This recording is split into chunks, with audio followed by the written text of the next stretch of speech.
I was reminded recently of a term, a phrase, one of my first yoga teachers used to say all the time. Step, step, don't know. Those words, wise words, came from Beryl Bender Birch. And she was, like Baron Baptiste, one of my first yoga teachers. Step, step, don't know, she would say all the time. Why do you need to know what's coming next? You know, to this day, this is 25 years ago that I first heard that.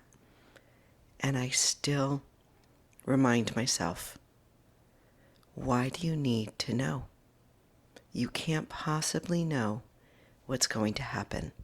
Give it up, Kara. Step, step, don't know. For me, honestly, I worry. I'm a worrier. It's one of the reasons why I wake up at 3:30 in the morning and my mind starts going. What's going to happen?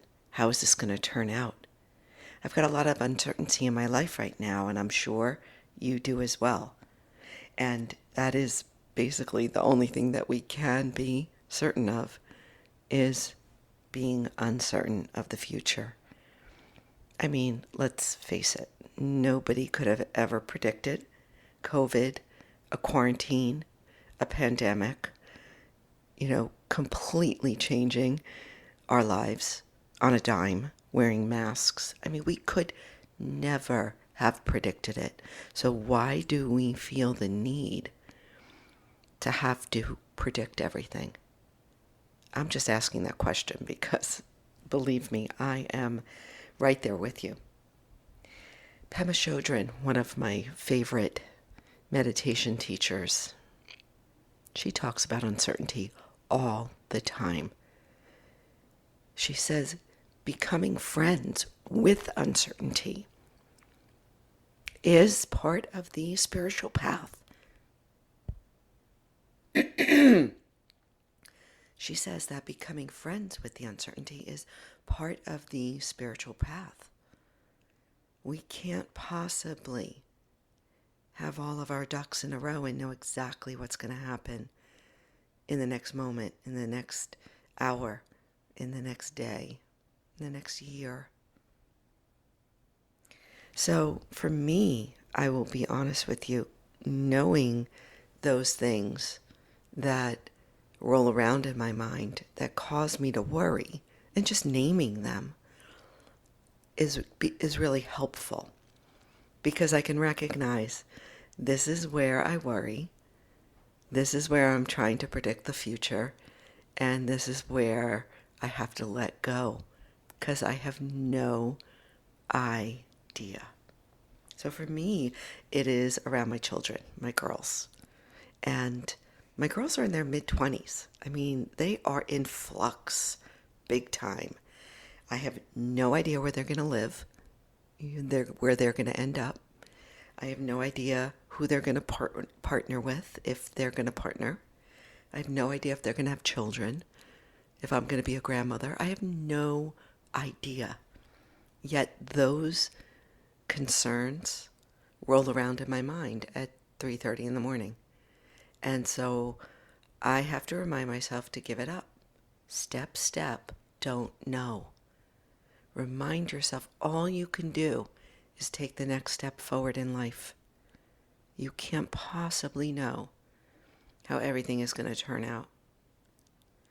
The suffering comes from trying to make the uncertain certain, from trying to predict, from trying to direct all the time. Easier said than done, no doubt, my friends. Easier said than done.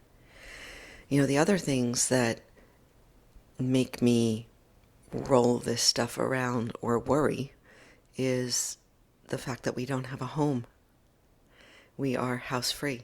We are living a couple of months at a time at different places. And so for me, I often grasp out there, where am I going to live?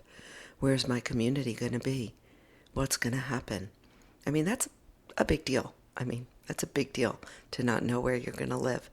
But listen, I've put myself in this place deliberately, and it won't be forever. And that's what I say. This won't be forever. This won't be forever. And we'll know where to land when it's time to land. So another thing for me to worry about, but yet I'm aware of it. And I tell you this because I'm encouraging you to name what you're uncertain about, to name what you worry about, to bring light, to bring it forward, so that it doesn't just live in the back of your mind until it's 3:30 a.m. and it decides to show itself. So you can think about, I know it now. What are you uncertain about? Naming it really helps. And then just remind yourself, step, don't know. Step, don't know. It is really okay to not know. In fact, it is the one thing we can be certain about.